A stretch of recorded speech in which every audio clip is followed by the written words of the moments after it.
Fala aí, meu querido, minha querida, beleza? Tudo certinho com você? Seja muito bem-vindo, seja muito bem-vinda a mais um vídeo aqui do canal do Missão 193, a mais uma correção de simulado. Estamos indo para o terceiro simulado e é a terceira correção de simulado, especialmente de química, né? Que eu estou aqui com você. Então é um prazer enorme estar aqui. Se você não me conhece, eu sou o professor Vitor Piauí.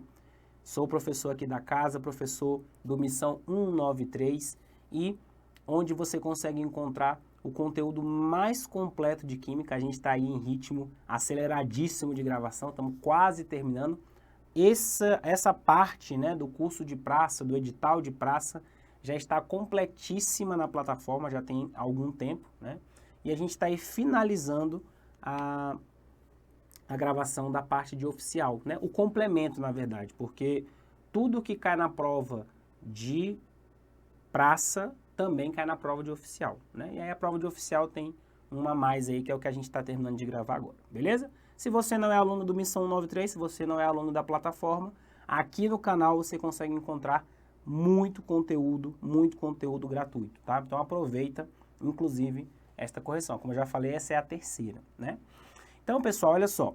Aqui nessa prova, assim como nas outras, né? Nós temos 10 questões de química, certinho? São as questões de 16 a 25 e são elas que a gente vai corrigir agora, beleza?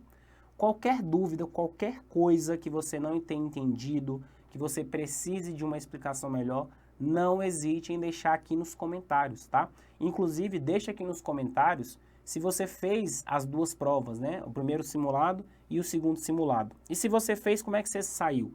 Tá sentindo uma evolução, né? De acordo com os seus estudos, certinho? Deixa aqui para eu poder saber. E qualquer dúvida que você tiver no decorrer dessa resolução, não hesite em deixar aqui nos comentários, que eu vou ter o maior prazer em te responder, certinho? Então, acompanha aqui comigo, ó. A gente vai para a correção do terceiro simulado de química para o edital de praça, questões de 16 a 25. Vamos começar aqui, vamos seguir na ordem a partir da questão de número 16, beleza? Então ele fala o seguinte, ó, o pH, deixa eu só ver uma coisa aqui, tá certo. O pH informa a acidez ou a basicidade de uma solução. A escala abaixo apresenta a natureza e o pH de algumas soluções e da água pura a 25 graus Celsius. Aí ele mostrou aqui, né, que é neutro. Acima de pH igual a 7 são meios básicos, pHs abaixo de 7 são pHs ácidos. Uma solução desconhecida estava sendo testada no laboratório por um grupo de alunos. Esses alunos decidiram que deveriam medir o pH dessa solução como um dos parâmetros escolhidos na identificação da solução. Os resultados obtidos estão na tabela a seguir. Então, os alunos pegaram uma solução e mediram o pH. E essas medidas, elas tiveram ali uma margem de erro, né? Faz parte. Toda medida que a gente faz, ela está associada a ela um certo intervalo de erro. Então, você percebe aqui, ó, que esses alunos, eles acharam pHs em torno de 4,5 até 6. O que achou o menor pH de todos, achou 4,5, que foi aí o Carlos e o Paulo. E quem achou o maior pH, dentre esses aí, foi a Valéria, que foi um pH 6, né? Mas assim, até o da Valéria foi meio que único, né? Foi o único 6. Então, tirando esse que está bastante discrepante aí das medidas, os outros ficaram em torno de 4,5, 5 ou 5,5, né? Então, é mais ou menos aí, a gente já sabe que essa solução é uma solução ácida, né? Porque como o pH dela ficou abaixo de 7, mesmo o maior pH que foi medido, que foi 6, ainda assim ficou abaixo de 7. Então a gente já sabe que essa solução é uma solução ácida, né? Vou até colocar aqui, ó.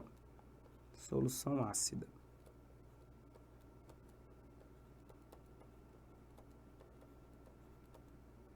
Belezinha, maravilha. Então tá, vamos ver o que a questão está dizendo pra gente aqui, ó.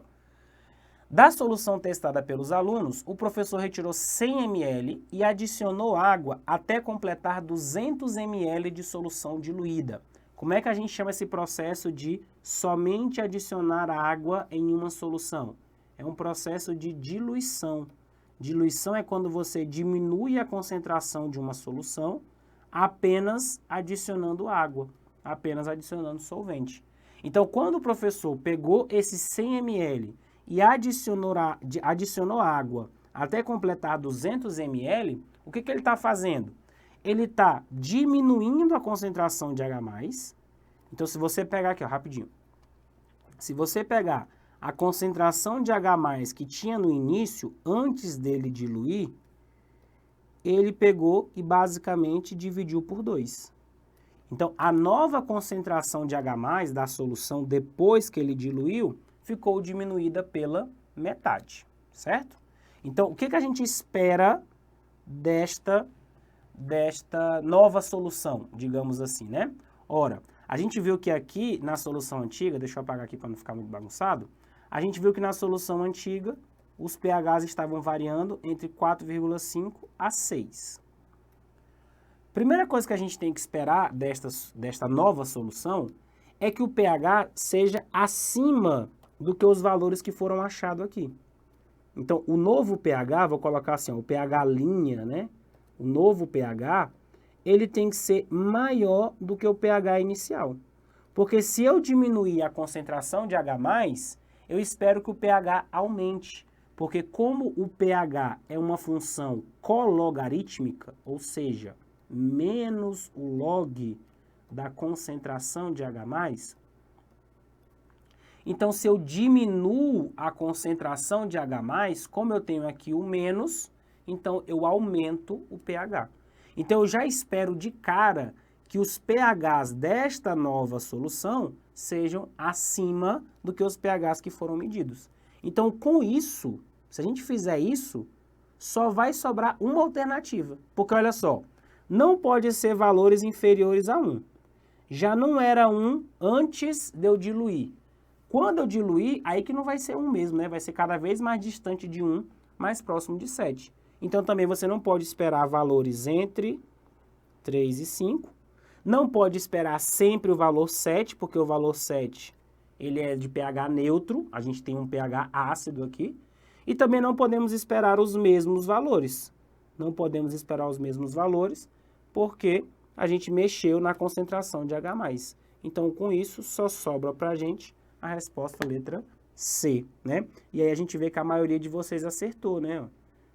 78 pessoas aqui, 67%, né? Responderam de fato valores entre 5 e 7, né? Teve uma galera aqui, ó, o segundo lugar, que respondeu valores entre 5 e 3, né? Não posso esperar valores abaixo de 5 ou abaixo de 4,5, né? Que seria ali o menor pH, porque a gente está diluindo a solução. Se a gente está diluindo a solução, a gente está diminuindo a concentração de H+. Se está diminuindo a concentração de H+, a gente está aumentando o pH, beleza? Se você quiser ser super rigoroso, aqui na questão ele não deu, né? Quanto que é o log de 2. Mas se você quiser ser super rigoroso e calcular o novo pH, que eu chamei aqui de pH linha, né? Depois eu até percebi que ficou meio cacofônico, né? pH linha. Mas tudo bem. O pH linha aqui, ó, o pH depois, ele vai ser menos o log da concentração de H+ inicial sobre 2, né? Então aqui, ó, log da divisão é a subtração dos logs. Só que eu não posso esquecer que tem um menos aqui, né? Então vai ser menos o log da concentração de H+. Aí olha só, é subtração dos logs, só que tem um menos aqui, né? Então esse menos vai ficar mais, né? Mais o log de 2. O log de 2, ele não deu aqui na questão, mas só para você entender, né? A questão já está gabaritada, pessoal. Não tem recurso, não tem discussão. Eu estou só mostrando para você matematicamente, tá? Numericamente, como é que ficaria. Então, neste caso aqui, ó, o log de 2, ele vale 0,3. Então, o que a gente espera aqui, ó, esse aqui é o pH inicial, né? Que é o menos log de H+ inicial, então é o pH inicial. Então, a ideia aqui é que o pH, ele vai variar mais ou menos em 0,3 de unidade, tá?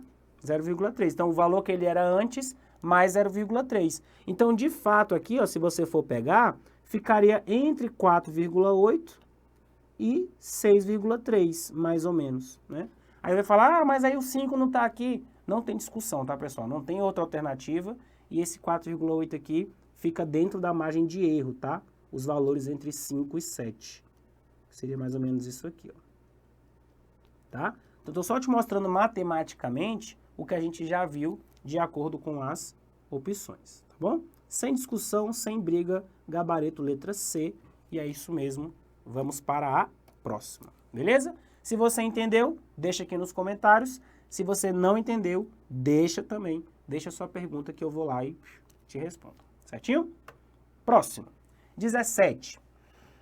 O alumínio se funde a uma certa temperatura, não importa pra gente, 666 graus Celsius, e é obtido à custa de energia elétrica por eletrólise. De fato, é um processo de eletrólise ígnea, né? Não é possível obter alumínio sólido, nesse caso aqui, em eletrólise aquosa, tá? Depois você dá uma pesquisadinha aí. Se você for aluno da plataforma, lá na aula de eletrólise eu te explico o porquê, né? Mas não é possível obter alumínio sólido, alumínio zero, alumínio substância simples, por meio de eletrólise aquosa, tá? Só é possível obter por meio de eletrólise ígnea, tá? Que é este caso aqui. A partir do óxido de alumínio a cerca de 1000 graus Celsius, certinho? A produção brasileira de alumínio no ano de 85 foi da ordem de 550 mil toneladas, tendo sido consumidos cerca de 20 kWh de energia elétrica por quilograma do metal. Então, guarda essa informação aqui, ó. Vão ser precisos 20, né? 20 kWh de energia elétrica por quilograma do metal. Nesse mesmo ano, estimou-se a produção de resíduos sólidos urbanos brasileiros formados por metais ferrosos e não ferrosos em 3.700 toneladas por dia, das quais 1,5% estima-se corresponder ao alumínio. Pessoal, todo esse restante, fora o que eu destaquei até agora, é baboseira. Ele está só te enchendo de informação para te confundir. O que você vai usar de fato todas as informações que ela trouxe até agora é só isso aqui que eu destaquei. Tá? E eu vou te mostrar daqui a pouquinho o porquê, quando você for ler lá o enunciado da questão. Suponha que uma residência tenha objetos de alumínio em uso, cuja massa total seja de 10 quilos. Ele vai falar da residência. A residência não tem nada a ver com aquela história que ele contou. O dado que você vai usar para responder a questão, ele está aqui, ó. Essa massa de alumínio. Ele foi falando ali de 550 mil toneladas, 3.700 toneladas por dia, das quais 1,5 alumínio. Não tem nada a ver com essa residência aqui. Essa residência não tem nada a ver com a produção brasileira de 1985.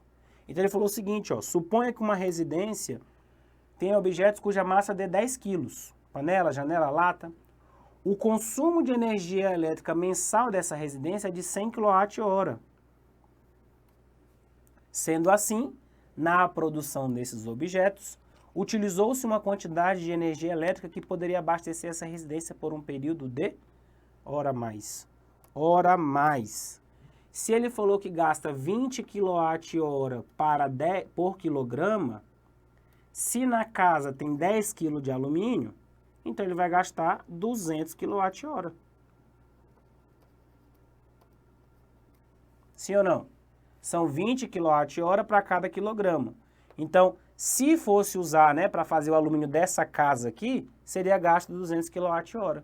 Só que a residência tem consumo de energia de 100 kWh por mês. Então, esses 200 kWh seria a mesma coisa que 2 meses de consumo de energia elétrica dessa casa. Resposta letra B, como a maioria de vocês acertou. Percebe, sim ou não? Então, parece que vai ser uma questão de eletrólise, né? Ele começa falando da eletrólise, no final é uma questão de, basicamente, raciocínio lógico, né? Não vou nem dizer que é uma questão de... Nem é de física também, porque ele não traz nenhum conceito, né? Acabou que ela virou basicamente uma questão de raciocínio lógico. Beleza? Então, 17, letra B de bobo. Bobo. Vamos para a próxima. Item 18, né? Questão 18. O ferro pode ser obtido a partir da hematita, que é um minério rico em óxido de ferro. Isso é verdade, tá? Pela reação com carvão e oxigênio. Também é uma reação de oxirredução que acontece em fornos, né? Em forno. A tabela a seguir apresenta dados da análise de minério de ferro, hematita, obtido de várias regiões da Serra de Carajás. Beleza, aí ele colocou aqui cada região, região 1, 2 e 3, e o teor de enxofre, o teor de ferro e o teor de sílica que tem nessa hematita. Então perceba que a hematita ela é uma mistura, né? Ela não tem só uma substância específica. Ela é rica em óxido de ferro, mas ela não tem só óxido de ferro, tá certo? No processo de produção do ferro, dependendo do minério utilizado, forma-se mais ou menos SO2, um gás que contribui para o aumento da acidez da chuva. Lá na aula de óxidos, para quem vai fazer oficial, tá? Para quem vai fazer praça, essa parte de funções inorgânicas não cai, não está no seu edital, tá? Mas para quem vai fazer oficial, tá lá, funções inorgânicas, e aí uma delas são os óxidos. A gente mostra aqui esse processo de formação de acidez da chuva a partir do SO2 e do SO3, tá? São os dois óxidos de enxofre que contribuem para a chuva ácida. É só o enxofre que colabora para a produção da chuva ácida? Não, o nitrogênio também. Os óxidos do nitrogênio, alguns, não são todos, alguns óxidos de nitrogênio também contribuem para o aumento da acidez da chuva, tá bom? Considerando esse impacto ambiental e a quantidade de ferro produzida, pode-se afirmar que seria mais conveniente o processamento do minério da região ou das regiões. Bom, se ele está falando para considerar o impacto ambiental, então ele quer que você produza mais ferro com a menor quantidade de enxofre possível, né? Porque se o SO2 acaba contribuindo para a chuva ácida e ele quer que você considere esse impacto ambiental, você vai observar que se você pensar só em termos de ferro, né? Se você pensar só em termos de ferro produzido, você marcaria aqui, ó, o número 2, né? Ó, porque o número 2 é o que tem maior quantidade de ferro na hematita, é o minério dessa região 2 aqui. Só que nesse minério 2, você tem 0,02% de enxofre. É onde tem mais enxofre dessas três regiões. A diferença aqui está muito pouca, né? Ó. Então, se você for comparar aqui essas duas, ó, a diferença aqui está muito pouquinha. Então, pode dizer que é praticamente igual. Só que aqui você produz bem menos ferro do que aqui, né? Então, de fato, se fosse para escolher entre a 1 e a 2, pensando em termos de ferro e enxofre, né? Com certeza a 2, porque a diferença de enxofre é muito pouquinha e a quantidade de ferro produzida é muito grande.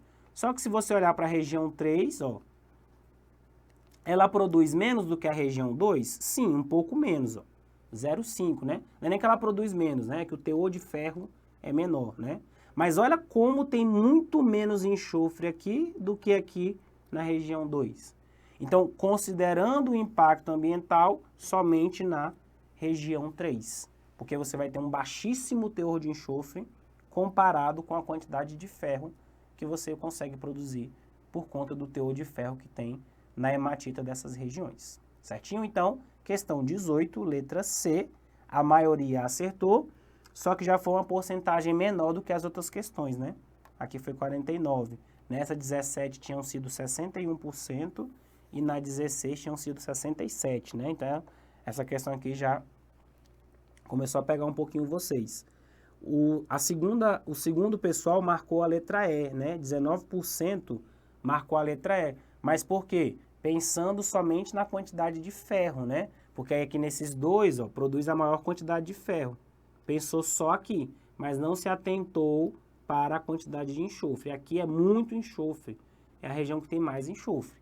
Então, se você for levar o impacto ambiental em consideração, se você não se preocupar com o impacto ambiental, de fato seria o 2, né? Porque o 2 também é o que produz mais ferro. Só tomar água aqui, tá? De fato, o 2 é o que produz mais ferro. Mas você tem que levar o impacto ambiental em consideração. Foi o que ele falou aí no enunciado, tá bom? Por isso que a resposta só pode ser a 3. Só a região 3 é mais conveniente processar o minério de lá, tá? 19. No processo de produção do ferro, a sílica é removida do minério por reação com calcário. Sabe-se, teoricamente, que são necessários 100 gramas de calcário para reagir com 60 gramas de sílica. Olha como esse examinador foi bonzinho com você, né? Ele já te deu a proporção. Ele não te deu equação para você calcular a massa molar, né? Ele já foi direto, ó. São 100 gramas de calcário para reagir com 60 gramas de sílica. Dessa forma, pode-se prever que para a remoção de toda a sílica presente em 200 toneladas do minério na região 1, ele está falando do minério da região 1 e ele quer remover toda a sílica deste minério. Então vamos voltar lá, ó. No minério da região 1, o teor de sílica em massa é de 0,97. Então significa o seguinte, significa que dessas 200 toneladas do minério, só 0,97% é de sílica. É 0,97%? É, porcentagem em massa, né? Dessas 200 toneladas de minério, só 0,97% é de sílica. Então, qual que é a massa de sílica que tem nessas 200 toneladas de minério? A massa de sílica vai ser 200 toneladas vezes 0,97%, que é 100, né? 0,97 sobre 100. Aí eu vou cortar 0 com 0, 0 com 0. Vai dar 2 vezes 0,97 toneladas. Vai dar quase 2 toneladas, né? 2 vezes 0,97. 1,94. Olha só, né? Como ele é maldoso. Ele foi bonzinho porque ele colocou já a proporção, mas ele te coloca aqui uma letra A de 1,9, né? Se você para aqui na questão, você marcaria a letra A. Foi até... Não, até que vocês não caíram muito nisso não, né? Só 12, 13% das pessoas marcaram a letra A. Tem que tomar cuidado, né? Não pode ser a letra A, porque é que eu tô achando a massa de sílica. Ele não quer a massa de sílica, ele quer a massa de calcário. Ele quer a massa de calcário, né? E ele falou para mim que 100 gramas de calcário... Opa, peraí. Ele falou para mim que 100 gramas de calcário reagem com 60 gramas de sílica. Então, vou colocar aqui, ó, calcário. Vou fazer igual eu recomendo que vocês façam, né? Organizem a regra de 3 de vocês, ó. Coloque o que você está relacionando com o quê. Então, eu sei que 100 gramas de calcário reagem com 60 gramas de sílica. Como eu quero saber a quantidade de calcário, então meu X vai embaixo do calcário. Para quanto de sílica? 1,94 toneladas. Ah, professor, eu cheguei aí. Aí daí você tem que transformar para grama, para poder ficar tudo em grama. Acha o valor, depois você transforma em tonelada, porque a questão está perguntando em toneladas. Não precisa. Não precisa, porque olha só, como você tem grama aqui e aqui, você pode cortar essas unidades gramas, de forma que só vai sobrar a unidade tonelada. Ou seja, para manter a proporção, a sua resposta X tem que estar em tonelada, tá? Então, veja bem, na regra de 3, o importante é que você tenha no máximo 2 unidades. Ou está todo mundo na mesma unidade, beleza, pode. Ou você pode ter no máximo 2. Só que essas 2 unidades, ou elas estão do mesmo lado aqui, né, ó, ou desse lado, porque na regra de 3 você pode cortar assim, né? Regra de 3 você pode cortar assim ou assim. Então, se elas estiverem do mesmo lado, elas vão ser cortadas, opa, e aí só vai sobrar a unidade que está do outro lado, beleza, né? Se elas estiverem assim, você também pode cortar, porque na regra de 3 você também corta assim, que é o nosso caso aqui, ó, estamos cortando esse grama com esse grama, então essa unidade aqui tem que estar casada com essa daqui, tá? Nunca corte assim, ó, na diagonal. Na diagonal você corta na multiplicação, não é isso? Aqui não, aqui você vai multiplicar cruzado, então você não pode cortar, né? Então, cortei grama com grama, não tem problema, vai sobrar a unidade tonelada, e aí é claro que a minha resposta aqui vai estar na unidade tonelada. Pronto. Agora eu posso cortar esse 0 com esse 0 também, ó. Posso cortar esse 10 por 2, aqui vai ficar 5. Esse 6 por 2, aqui vai ficar 3. Então, vai ficar aqui 3x é igual a 5 vezes 1,94 toneladas. Quem é x? Aí você faz a conta, ó. 5 vezes 1,94, 9,7, e aí dividido por 3, 3,23 toneladas.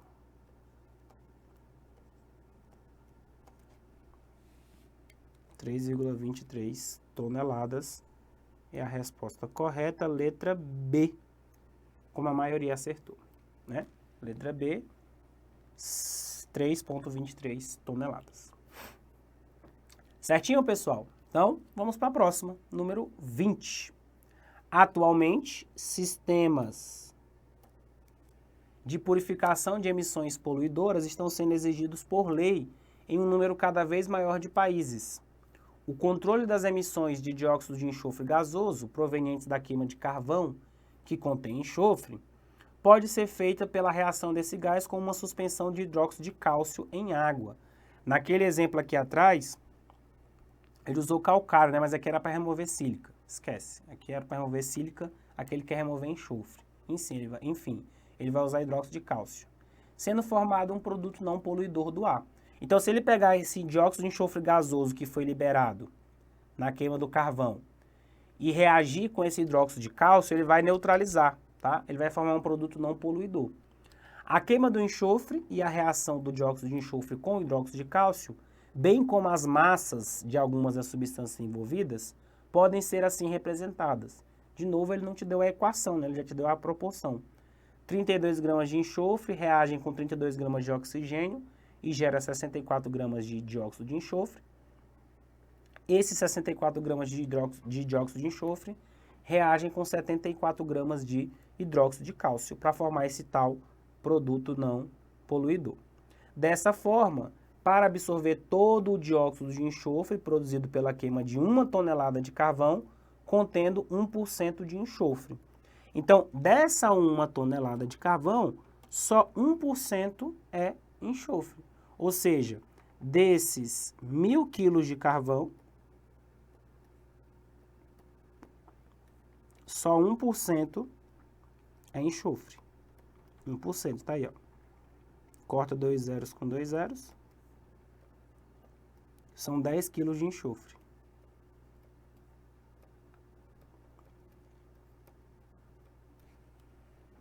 Aí ele quer saber quanto de hidróxido de cálcio que precisa para neutralizar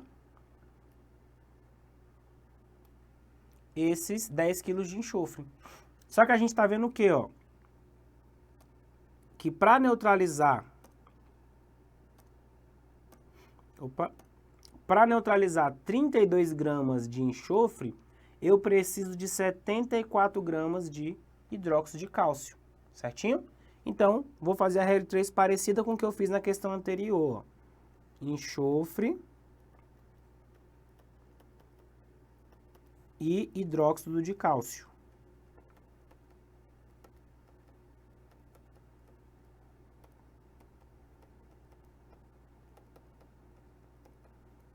Para 32 gramas de enxofre, eu preciso de 74 gramas de hidróxido de cálcio. Como eu quero saber hidróxido de cálcio, então meu X vem aqui. Para quanto de enxofre? 10 quilos. Mesma coisa da regra de 3 anterior. Ó. Tem o grama de um lado, o grama do outro, posso cortar. Quem é que está sobrando? A unidade quilo. Então, a minha resposta vai sair em quilos para poder manter a regra de 3. Tá? Aí aqui eu posso simplificar, né? Posso cortar por 2, aqui vai ficar 16 e aqui vai ficar 5. Aqui vai dar por 2 também, né? 16 por 2 vai dar 8. 74 por 2 vai dar 35 mais 2, vai dar 37. É o máximo que dá. Então, 8x é igual a 37 vezes 5. E aí vai sobrar o quilo aqui, né? Então, x vai ser 37 vezes 5, que vai dar 185 quilos. Só que aí o 8 vai passar dividindo, né? Divididos por 8. Então, x é igual a 23,12. 23,13, na verdade. Aproximadamente 23. Letra A. Certinho? Então, nesse caso, questão 20, letra A, como a maioria acertou, só que dessa vez foi bem menos ainda, né? Foi 37% que acertou a questão de número 20. Belezinha? Vamos em frente? Vamos lá para a de número 21. Essa daqui foi bem acirrada, né? 31% ali marcou a letra C, que é a resposta correta, e 27,6% ali, 4 pessoas a menos, marcaram a letra D, né? Vamos entender essa questão. Para testar o uso do algicida, sulfato de cobre, em tanques para a criação de camarões, estudou-se em aquário a resistência desses organismos a diferentes concentrações de íons cobre, representados por Cu2+, né? O íons cobre 2, ou também chamado de íon cúprico, né? Porque o cobre pode ter NOx mais 1 ou NOx mais 2. Quando ele tem NOx mais 1, ele é o íon cuproso, ou cobre mais 1, cobre 1. Ou quando ele é cobre mais 2, cobre 2, é o íon cúprico. Os gráficos relacionam a mortandade de camarões com a concentração de cobre 2+, e com o tempo de exposição a esses íons. Então perceba, pessoal, que esse primeiro gráfico aqui, ele está mostrando a concentração para a porcentagem de camarões mortos. Só que esse gráfico 1 aqui, ele só serve para o tempo de exposição 14 horas. Você observou isso aqui, sim ou não? Observou ou não? Esse gráfico 1 só vale para tempo de exposição 14 horas. Esse gráfico 2, ele vale para várias horas. Ó. Então, várias horas, ele está mostrando aqui a concentração que causa 50% de mortalidade dos camarões. Então, nesse caso aqui, ó, qual é a concentração que causa 50% de morte? Nesse tempo de exposição. Então, se eu projetar aqui mais ou menos aqui, né? Sei lá, em torno do 4, do 5, talvez. Tá nessa região aqui, né? Então, 4 miligramas por litro mata metade dos camarões. Então, se você vier para cá, o 4 mais ou menos, se for 4 mesmo, né? Ele vai estar mais ou menos aqui, ó. E aqui vai ser o 14, ó. É mais ou menos isso.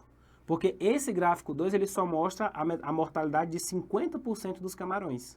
Tá vendo? Aqui não, aqui ele mostra várias porcentagens de camarões mortos. Só que só para esse tempo de exposição.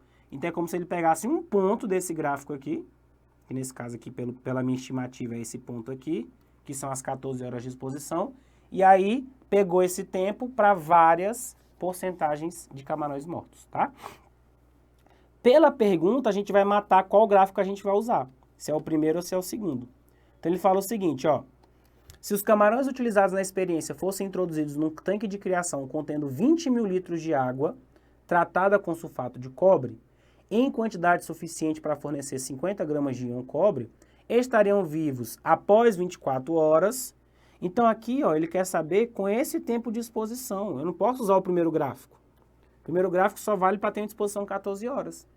Então o que eu vou ter que calcular aqui? Calcular a concentração de cobre 2+, né? Nesse caso aqui eu não vou colocar colchetes, porque colchetes é mol por litro, né? E aqui a gente vai calcular em miligrama por litro. Então eu vou colocar só assim, ó, concentração. Concentração de cobre 2+, vai ser igual a miligramas por litro.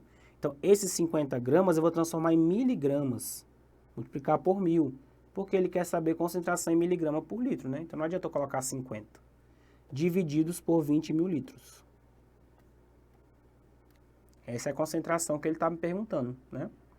Então, eu vou cortar esses 4 zeros com esses 4 zeros, aí vai dar 2,5 miligramas por litro.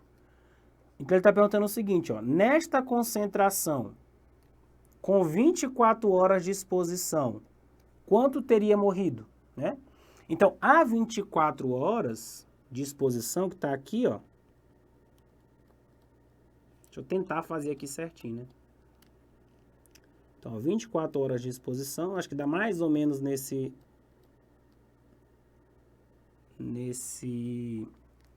ponto aqui, ó. Tentar aqui, vamos tentar.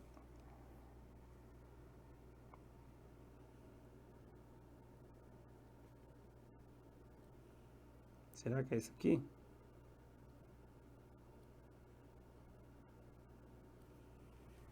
Acho que dá, né? Dá pra gente pensar aqui, ó. Que tá mais ou menos, né? Bem aproximado aqui, ó. No 2,5, né? Ele teria sido mais feliz se ele tivesse dado um papelzinho quadriculado pra gente, né? Mas enfim. Pode ver que dá mais ou menos, né? 24 horas com 2,5 miligramas por litro, foi o que a gente calculou. Mata metade dos camarões, né? Então, se mata metade dos camarões, vai sobrar vivo a metade, né?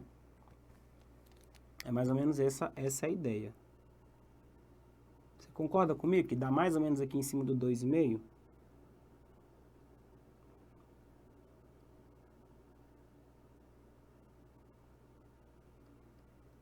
Mais ou menos aqui, né?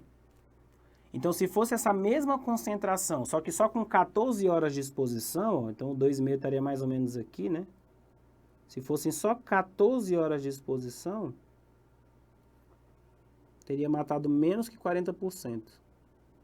Ou 40%, sei lá, né? Mais ou menos aqui. Teria matado mais ou menos 40%. Então, nas primeiras 14 horas, dos 50% que vão morrer nas 24 horas, já morreram 40%. Tá? Então, a resposta correta, letra C, metade deles continuaria viva. 22. Quando se definem moléculas, os livros geralmente apresentam conceitos como a menor parte da substância capaz de guardar suas propriedades. A partir de definições desse tipo, a ideia transmitida ao estudante é a de que o constituinte isolado, que são as moléculas, para substâncias formadas por ligações covalentes, né? Contém os atributos do todo, né? Isso aqui eu gostei dessa questão, não fui eu que botei ela, né? Mas eu gostei assim, porque eu gosto muito dessa parte de explorar, sabe assim, os conceitos, trazer um rigor para a linguagem química, né? Então realmente é isso, quando você fala que a molécula guarda as propriedades da substância, não tem nada a ver, né? Se você pegar uma molécula de água, umazinha só, H2O, você acha que a molequinha de água vai ser molhada? Você vai conseguir passar lá, você vai ter característica da água? Não. O que faz a água ser a água são trocentas moléculas de água, né? São as interações intermoleculares entre as moléculas, né? Entre as moléculas e a parede do recipiente. Então, é tudo isso que dá conformação à substância. Não é somente o constituinte em si, né? No caso da água, molécula, né? É como dizer que uma água... Aí, tá aí, ó. É como dizer que uma molécula de água possui densidade, pressão de vapor, tensão superficial, ponto de fusão, ponto de ebulição. Não é. Uma moléculazinha só, como já diz, né? Não faz verão. A molécula só não tem ponto de ebulição. Uma molécula passa de ebulição a 100 graus. Não. O ponto de ebulição é da substância. A propriedade é da substância, é do todo. É do conjunto, como ele falou aqui, né? Depende das relações, que a gente chama de interações, que as moléculas mantêm entre si, né? É muito bacana esse simulado ter trazido essa visão que particularmente eu gosto muito, né? O texto evidencia a chamada visão substancialista, que ainda se encontra presente no ensino da química.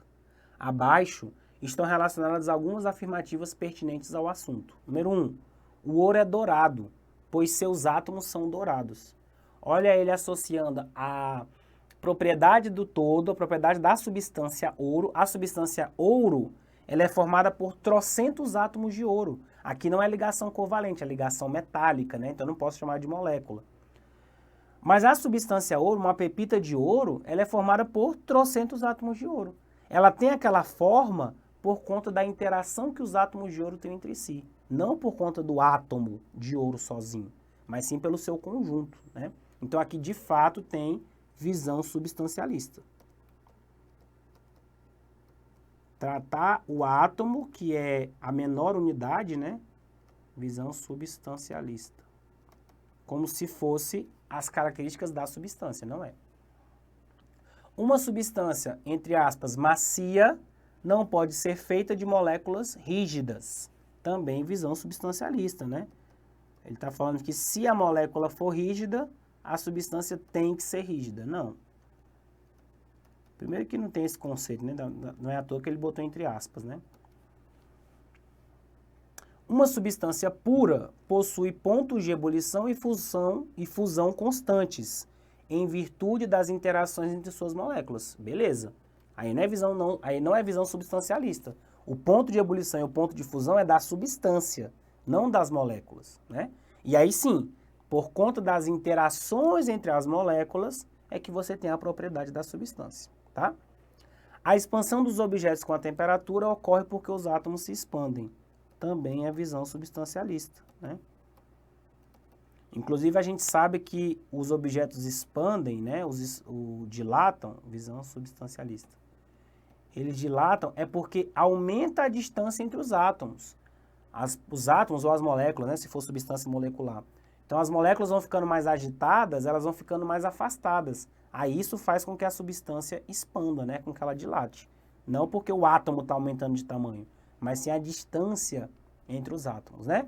Então, dessas afirmativas estão apoiadas na visão substancialista, criticada pelo autor, apenas 1, 2 e 4. Letra D de dado. Essa teve uma grande porcentagem de erro, né? Ó, mais gente errou do que acertou. Foi a primeira questão que isso aconteceu até agora, né? Da 16 até agora, essa foi a que mais gente errou, tá? Pessoal que é aluno da plataforma, né? Só para você lembrar, a gente falou muito sobre isso lá no módulo 4, tá? O tópico 4 do edital de praça, que ele fala de matéria, mudanças de fase, né? Mudanças de estado. Eu bati muito nessa tecla aqui, mostrando para você que uma substância é formada por constituintes, né?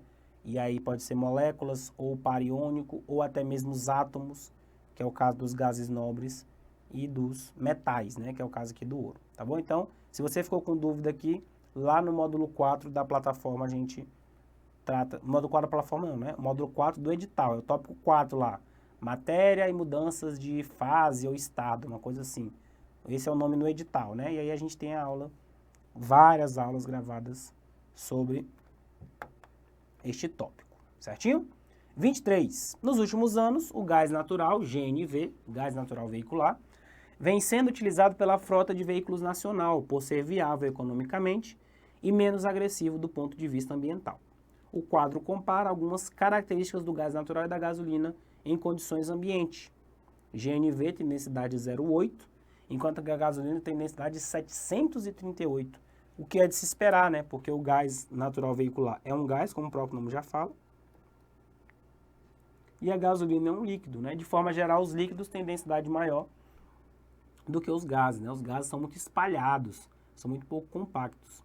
E aqui ele deu o poder calorífico por quilograma, né? Então, para cada quilograma de gás natural veicular, você libera 50.200 quilojoules, né?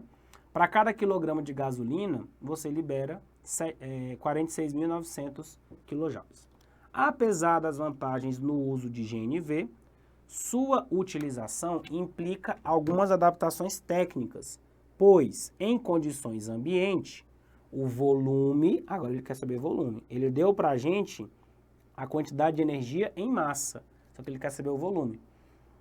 O volume de combustível necessário em relação ao de gasolina para produzir a mesma energia, pessoal, se ele quer saber qual é o volume de gás para produzir a mesma energia que uma mesma quantidade de gasolina, uma mesma massa, né? Primeiro, que não vai ser igual, né? Não vai ser igual por quê? Porque eles têm densidades diferentes. Claro que tem densidades diferentes porque são substâncias diferentes. A gasolina, no caso, nem é uma substância, né? É uma mistura. Mas, enfim, a densidade deles é diferente. Então, a mesma massa deles vai ter um volume diferente, né? Vai ter um volume diferente. Então, não pode ser igual o volume de combustível necessário, né? Nesse caso, combustível é o GNV, né? Que ele está falando. Do que em relação ao de gasolina, tá certo? Então, a quantidade de GNV que eu preciso, porque se você for observar aqui, em termos de quilograma, é mais ou menos parecido, né? Dá uma diferença aqui de 3.000 quilojoules, né? Então, se você pegar aqui 1 quilograma desse e 1 quilograma desse, vai dar basicamente a mesma coisa. Só que a diferença é que para ter 1 quilograma desse, Olha o tanto de volume que ele vai ocupar. Muito pouco, né? Porque a densidade ela é inversamente proporcional, né? A densidade é igual a massa sobre volume. Para uma mesma massa, quanto maior for a densidade da substância, menor vai ser o volume que ela vai ocupar. Então, para pegar a mesma massa aqui, ó, como a gasolina é mais densa, eu vou usar um volume pequeno de gasolina. Agora o GNV não, eu vou usar um volume gigante, né? Então, por isso que o volume de GNV não vai ser igual nem muito menor, tá? Não só ele vai ser maior, como ele vai ser muito maior, porque a densidade dele é muito menor, né? Então, de novo, densidade e volume são inversamente proporcionais. Então, neste caso, vai ser muito maior.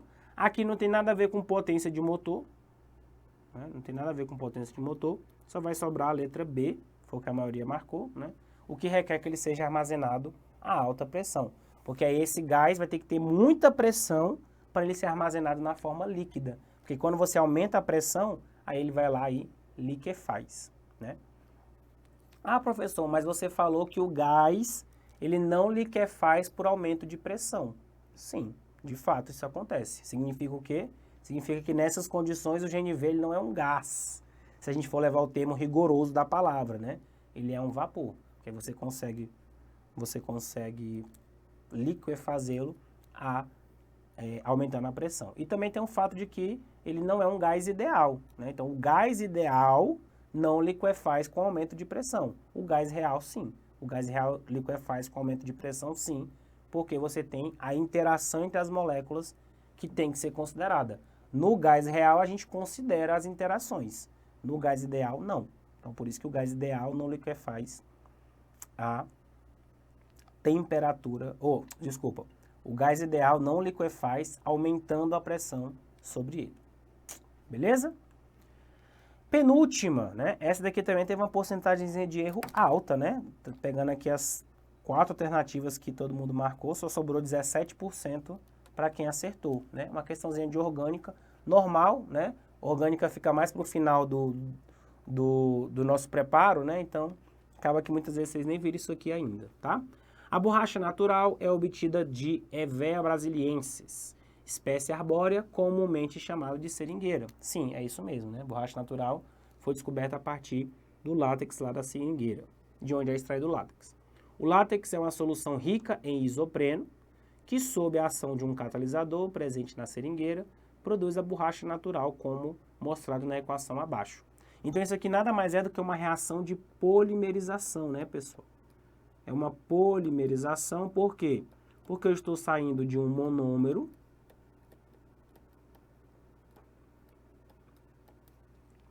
o meu monômero é o isopreno e estou chegando em um polímero. Isso aqui está lá no edital de praça, tá lá no tópico 8, que são os polímeros sintéticos, tá? Então aqui a gente tem uma reação de polimerização, beleza, estou saindo de um monômero e estou indo para um polímero, e é uma polimerização por adição. O que caracteriza muito a reação de polimerização por adição é exatamente a presença de ligações duplas, tá? Porque quando você tem ligações duplas, o seu carbono ele não está saturado. Por exemplo, aqui ó, o eteno. Aqui são 2 carbonos, ó, cada pontinha dessa é um carbono. E aqui você tem os hidrogênios ligados aqui, ó.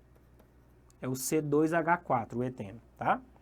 Então, quando você tem uma ligação dupla, já que os carbonos não estão saturados, eles não estão no seu máximo, você consegue quebrar essa ligação dupla. Quebra essa ligação dupla e aí você satura os carbonos. Você adiciona, ó, tô quebrando aqui a ligação, ó. Aí você adiciona mais coisas, né? Pode ser outros hidrogênios, ou no caso da polimerização, você faz isso N vezes, né? Então, a marca de uma reação de polimerização por adição é essa quebra da ligação dupla, tá? E, diferentemente, a reação de condensação ou eliminação, é o outro tipo de polimerização, né? Ela libera moléculas pequenas. Então, existe uma reação e ocorre, vou colocar aqui no cantinho, ó, condensação ou eliminação. Às vezes a prova cobra isso, que você diferencie, né? É a mesma coisa, tá, pessoal? Condensação ou eliminação. É o outro tipo de polimerização que não seja a polimerização por adição, né? Nesse caso aqui, você não tem esse negócio de quebra de ligação dupla e você tem a liberação de moléculas pequenas. Na reação de adição, não tem liberação de molécula. Como o próprio nome já fala, né? É uma reação de adição. Então, você vai somar as coisas e vai ter uma coisa só no final. Não vai liberar uma outra molécula. Coisa que na eliminação, como o próprio nome já fala, né? Você vai eliminar uma molécula pequena. Cuidado, tá? Porque a prova faz você confundir, querer que você confunda, que ele vai falar assim, que o polímero de condensação sempre libera a molécula de água. Não é isso que a definição diz. Libera uma molécula pequena. Na grande maioria das vezes, de fato, é a água. É a molécula que é liberada na reação de condensação ou eliminação. Mas às vezes libera HCl, tem polímero que libera HCl, por exemplo. Tá? Então, cuidado. Essa aqui é uma polimerização por adição. Tá? As cadeias poliméricas da borracha natural, após serem submetidas a tensões de alongamento moderadas, voltam à sua conformação original. Porém, em dias muito frios, perdem esta propriedade, tornando-se quebradiças. Este fato limitou sua utilização, até que por volta de 1930, Charles Goodyear, não é à toa que tem um nome lá, né, da marca de pneu, descobriu que o aquecimento de borracha natural em presença de enxofre produz, mediante uma reação de adição, um material bastante elástico e insensível a variações ordinárias de temperatura. Então, uma variação razoável, né? não grandes variações. Este processo foi denominado vulcanização, em referência a Vulcano, o deus do fogo. Com base nas informações acima, é incorreto afirmar. Então, vamos lá. Deixa esse polimerização por adição. Vou só trocar a cor aqui, para a gente poder diferenciar desse vermelho. O número de átomos de hidrogênio no isopreno é igual a 8. Como é que a gente conta átomos de hidrogênio? O que a gente tem que lembrar? Nessa forma de representar a molécula orgânica, que é a fórmula de traços, né? Cada vértice desse aqui, ó, é um átomo de carbono. Então, neste caso aqui, ó, eu tenho 1, 2, 3, 4, 5 átomos de carbono. Beleza? Os hidrogênios, eles não aparecem, mas eles estão aqui. O que a gente faz para contar o número de hidrogênios? A gente tem que ver quantas ligações estão faltando para que o carbono complete as suas 4 ligações.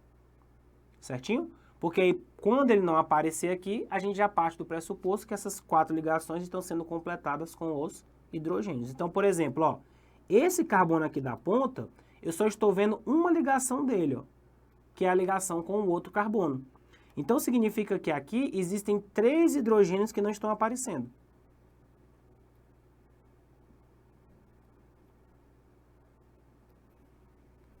São 3 hidrogênios que não estão aparecendo.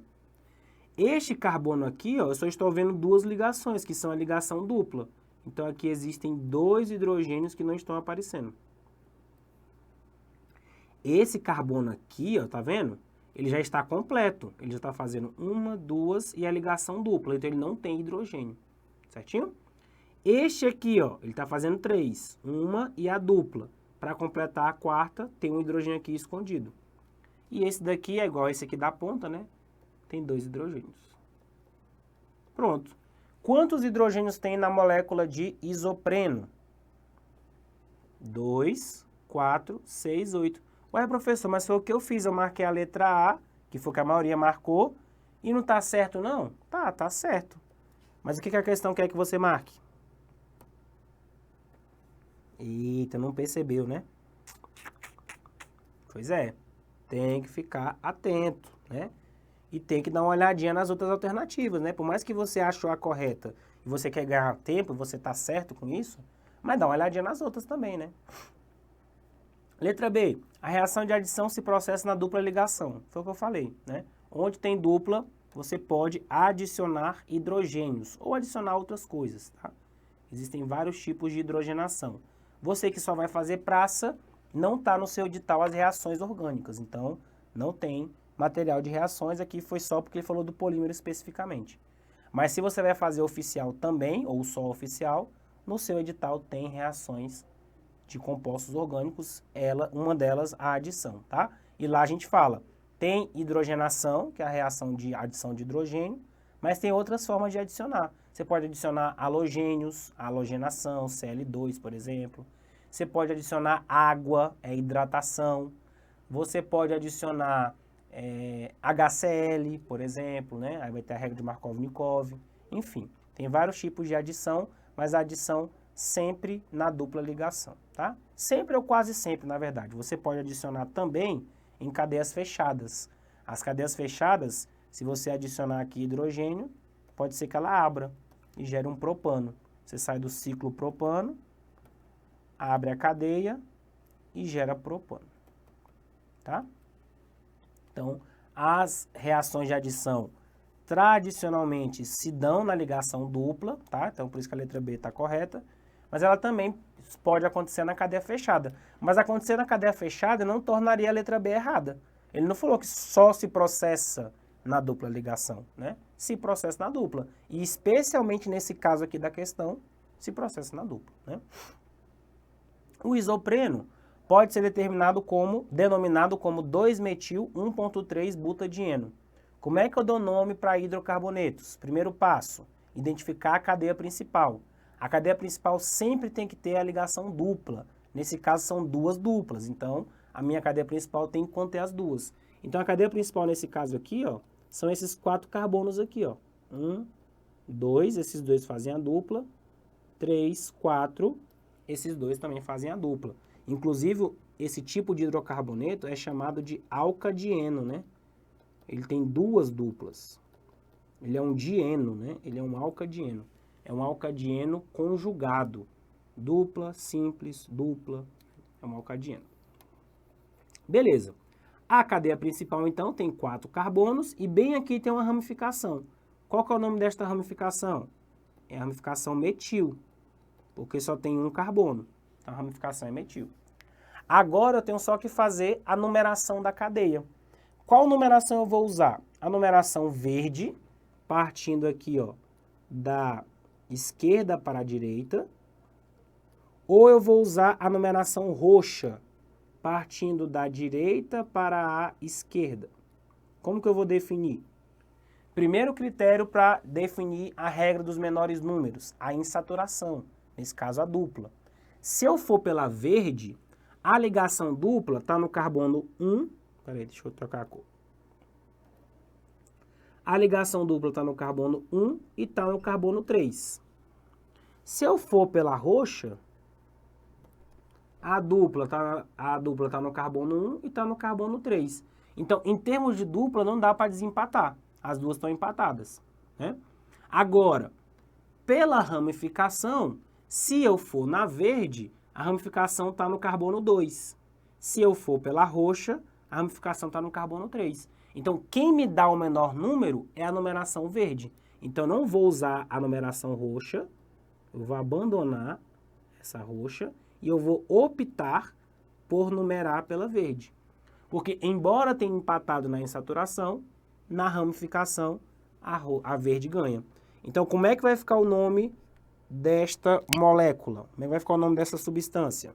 Bom, no carbono 2 tem uma ramificação metil, então ela é o 2-metil.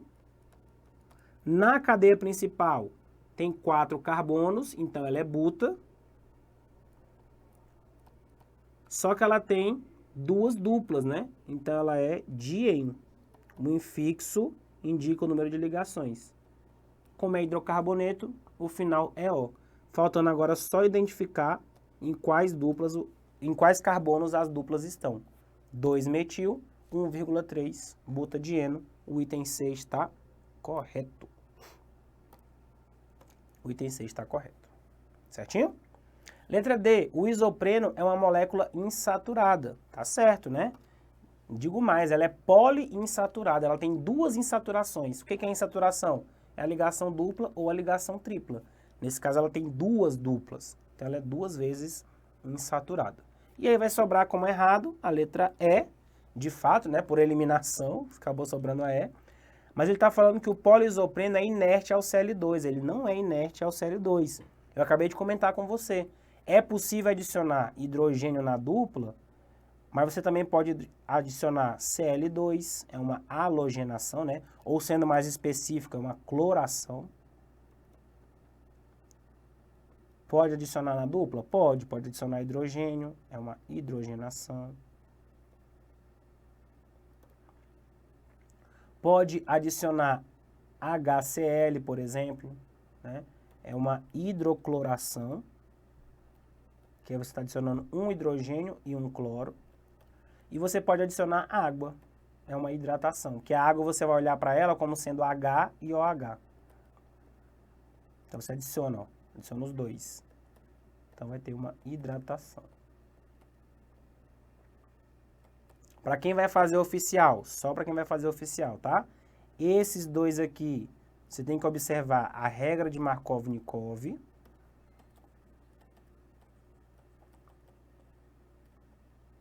Calma. Regra de Markov-Nikov. Por quê? Porque o eletrófilo e o nucleófilo são diferentes. Aí você tem que observar a regra de Markov-Nikov. Aqui não tem o que falar de regra de Markov-Nikov, porque o eletrófilo e o nucleófilo são iguais. Beleza? E aí a nossa última questão, para a gente poder terminar. Uma horinha aí de resolução, tá bom, né? Tá bacana. Dadas as equações termoquímicas, aí ele deu 3 equações, determine o calor de formação do metano. Tá vendo que se você não sabe montar a equação de formação do metano, você não consegue resolver? O que é reação de formação? É você gerar uma substância, nesse caso é o metano, então é CH4, a partir das suas substâncias simples, ou seja, o carbono e o hidrogênio. Essa é a reação de formação do metano. O carbono é sólido, o hidrogênio é gasoso e o metano é gasoso. Então, nesse caso, tem que ser 2H2, né? Isso é a reação de formação. Então, eu tenho que calcular o ΔH desta reação somente com base nas equações de etapa. Como é que a gente chama isso? Falou corretamente quem falou, lei de Hess. É isso mesmo. A gente resolve isso usando a lei de Hess. A maioria acertou, né? Beleza. Então, o que a gente tem que fazer? A gente tem que dar um jeito de mexer nessas equações para aparecer a equação que a gente quer. Fazendo isso, quando a gente somar os ΔHs, vai ser o ΔH do que a gente chama de reação global, né? Que é o que a gente quer. Eu sempre começo olhando para aquelas substâncias que já estão do lado que eu quero e que elas só aparecem uma vez. Porque se ela só aparece uma vez e ela já está do lado que eu quero, eu já sei que eu não vou mexer nessa equação. E nesse caso eu tenho duas substâncias nesse caso, que é o carbono e o H2. Ó. O carbono aqui na primeira equação ele já está do lado que eu quero, que é o lado dos reagentes. E ele só aparece aqui, ó. Só tem aqui carbono sólido. E o H2, mesma coisa, ó. Ele já está do lado que eu quero e ele só aparece aqui. Então eu já sei que eu não vou mexer nessas equações. Eu tenho que deixar elas do jeito que elas são, ó. Carbono, vou colocar o estado físico porque é importante, né? Carbono sólido mais O2 gasoso, gerando CO2 gasoso. Se eu não mexer na equação, eu não vou mexer no ΔH, menos 94 kcal. Mesma coisa na 2, ó. A 2, o hidrogênio já está do lado que eu quero. Então eu não posso mexer nessa equação, não posso inverter ela. Porque senão eu vou acabar levando o hidrogênio para o outro lado. Ele não aparece em nenhum outro lugar, então ele tem que ficar quietinho aí, formando duas águas líquidas. Esse ΔH é de menos 136,8. Agora, o metano, na equação 3, ele não está do lado que eu quero. Ó. Ele está do lado dos reagentes, mas eu quero que ele apareça no produto. Então, eu tenho que inverter essa equação. Então, quem é produto vai virar reagente. CO2 gasoso mais água líquida. Vai gerar CH4 gasoso, opa, que eu quero, né? Mais 2O2 gasoso. Esse ΔH, se eu invertir, eu tenho que inverter o sinal. Mais 219,9. Pronto. Agora, se eu somar essas equações, olha onde é que eu vou chegar. Desse lado de cá, ó, do lado dos reagentes, eu tenho 2O2. Um aqui e um aqui. Se eu somar eles dois, vai dar o quê? 2O2 no lado dos reagentes. Só que aqui eu tenho 2O2 no lado dos produtos, então eu vou cortar esses 2O2 com esse 2O2 aqui. Certinho? CO2 gasoso, eu tenho um no lado dos produtos e um no lado dos reagentes, então ele vai embora. Água líquida. Ah, ficou faltando aqui o 2 águas, né? Que eu já ia ficar preocupado. Eu falei, ué, não vai dar para cortar água? Mas o que aqui são 2. Pronto. Essa água que está no lado dos reagentes, nessa equação, vai embora com essa água que está no lado dos produtos naquela equação. Se você ver, vai sobrar exatamente o que você quer, ó.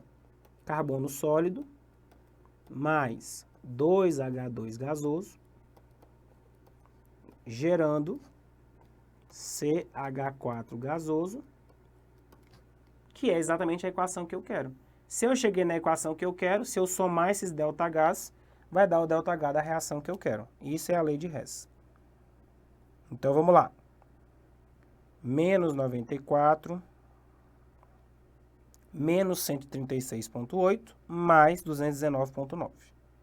Então, essa resposta vai dar menos 10,9 quilocal.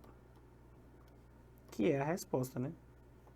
Letra C de coisinha do pai. Coisinha do pai. Acabamos. Beleza então, pessoal? É isso. Espero que tenha ficado claro. Pode ser que alguma coisa não tenha ficado, né? Alguma coisa que você não está com uma base muito bem sólida. Serve para que você saiba o que você tem que revisar, o que você tem que aprender, o que você tem que estudar melhor. E como eu já falei, falo novamente, se você ficou com alguma dúvida, não hesite em deixar aí o seu comentário aqui embaixo, perguntando, pergunte, explore, que a gente está aqui para poder te ajudar. Beleza? Muitíssimo obrigado pela sua atenção. Se você chegou até aqui nessa resolução, não esquece de dar um like nesse vídeo, não esquece de curtir, não esquece de se inscrever no canal, também é muito importante pra gente, tá bom? E se você também se sentir à vontade, deixa aqui nos comentários para dizer o que você achou dessa resolução, beleza? Te agradeço demais, te agradeço muito pela sua atenção e até uma próxima, a gente se encontra por aí. Valeu demais!